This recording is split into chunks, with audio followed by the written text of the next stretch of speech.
Europe and the United States should, without delay, send enough COVID-19 vaccine doses to Africa to inoculate the continent's healthcare workers or risk losing influence on the continent.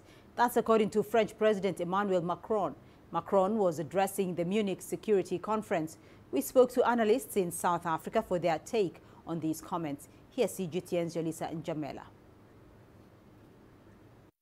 French President Emmanuel Macron has urged Europe and the US to urgently allocate up to 5% of their current vaccine supplies to developing countries. Macron says diverting a small share of the doses to Africa from the US and European supply chains would not hinder vaccination campaigns.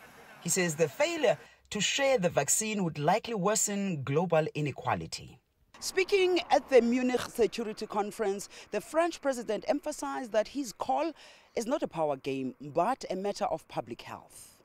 But some analysts believe that this is merely about power politics. There's also a broader international relations power game being played out at the moment. So the world was changing before the pandemic happened.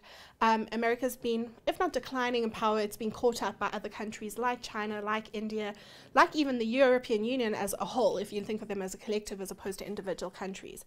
Then you had Trump come along and this process started to accelerate, partly just because of his abrasive personality.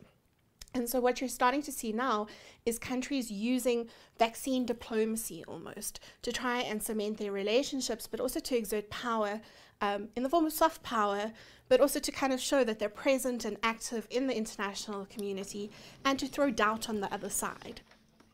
Dr. Jernberg says significant changes in the global arena are reshaping Africa's relations with the rest of the world, and that as emerging global players are expanding their footprint in Africa, Europe in particular wants to guarantee their relations with the continent. Similar to what you had in the Cold War, just with more players. But at the same time, there is a sort of inherent self-interest in it from the point of view that if they don't send the vaccine to Africa and to the rest of the developing world, and they don't get some form of herd immunity going, then you always run the risk of new mutations, new strains becoming available. Health is a big market, for the global economy.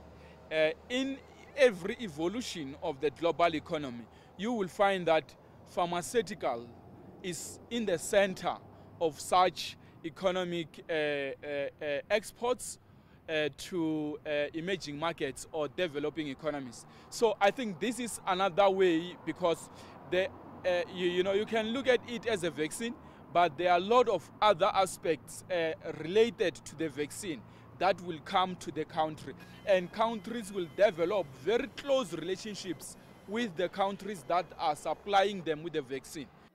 Africa currently remains way behind other parts of the world in terms of vaccine doses administered. And globally, there have been many other calls for developed nations to ensure that poorer countries are not left behind in the push to vaccinate against COVID-19. Jolisa Njamela for CGTN in Johannesburg, South Africa.